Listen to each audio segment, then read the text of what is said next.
हमारे इस चैनल मैथिली गंगा को लाल बटन दबाकर सब्सक्राइब करें व घंटी के निशान का बटन दबाएं ताकि सभी नए वीडियो आप तक तुरंत पहुंचे बिल्कुल मुफ्त।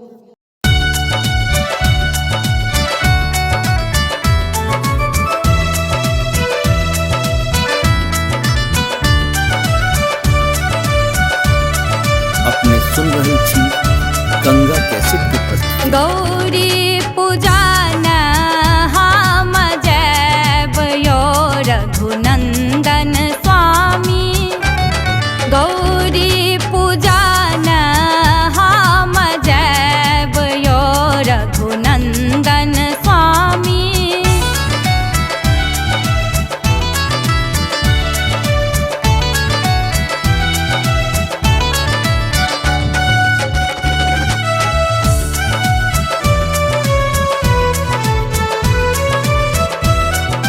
आसन कंबल हम अपन सानब, आसन कंबल हम,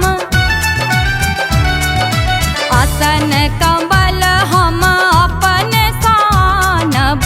आहा सिंहासन नेने ऐब यो रघुनंदन स्वामी।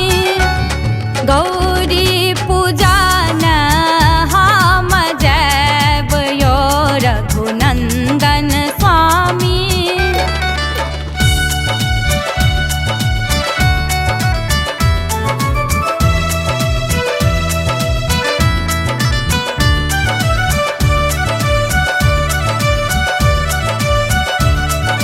सिंदूर सपरी हम अपन सानब, सिंदूर सपरी हम,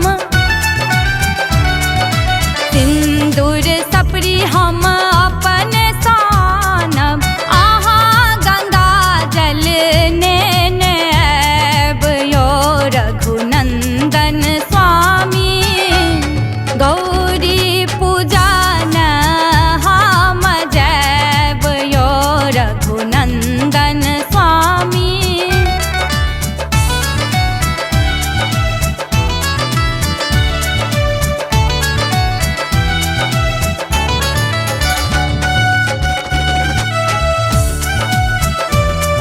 अपने सुन रही थी गंगा कैसेट की प्रस्तुति। गौरी पूजिए पूजी भाग हम मांगब।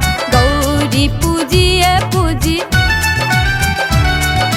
गौरी पूजिए पूजी भाग हम मांगब। मांग लेब सीथ आही बात यो रघुनंदन